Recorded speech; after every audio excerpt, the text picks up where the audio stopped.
ஒரு மனிதன் உலகமே ஆசைப்படும் வாழ்க்கையை பெற்றிருந்தான். அரண்மனை, அளவிலா செல்வம், அதிகாரம், அழகான குடும்பம், எதுவும் குறையவில்லை. அவர் பெயர் சித்தார்த்தன். பின்னர் உலகம் அவரை கௌதம புத்தா என்று அழைத்தது. ஆனால் ஒரு கேள்வி, எல்லாம் இருந்த மனிதன் ஏன் ஒரு இரவில் எல்லாத்தையும் விட்டு சென்றார்? அவரது தந்தை சுத்தோதனா மகன் துறவியாகிவிடக் கூடாது என்று பயந்தார்.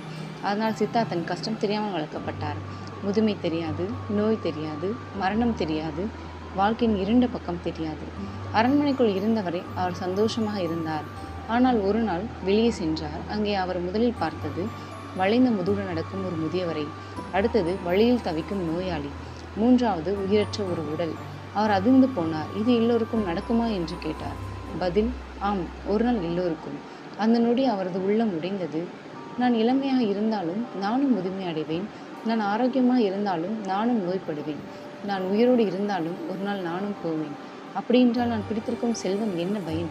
நான் காக்கும் ராஜ்யம் என்ன பயன்? அந்த நேரத்தில் அவர் இன்னொருவரை கண்டார், ஒரு துறவி. எதுவும் இல்லாமல், ஆனால் அமைதியாக. இப்போது சித்தார்த்தர் புரிந்து கொண்டார். பணம் சந்தோஷத்தை வாங்கலாம், ஆனால் அமைதியை வாங்க முடியாது. அதிகாரம் மரியாதை தரலாம், ஆனால் பயத்தை அகற்ற முடியாது. அழகு கவரலாம், ஆனால் மரணத்தை தடுக்க முடியாது. அவர் தேடியது ராஜ்யம் இல்லை, அவர் தேடியது துயரம் முடியும் வழி. அதனால் ஒரு இரவில் அரண்மனை கதவை விட்டு வெளியேறினார்.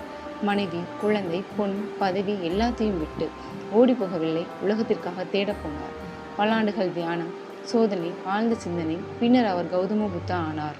அவர் உலகத்துக்கு சொன்ன மிகப்பெரிய உண்மை, வெளியில் தேடும் அமைதி உள்ளேதான் இருக்கிறது.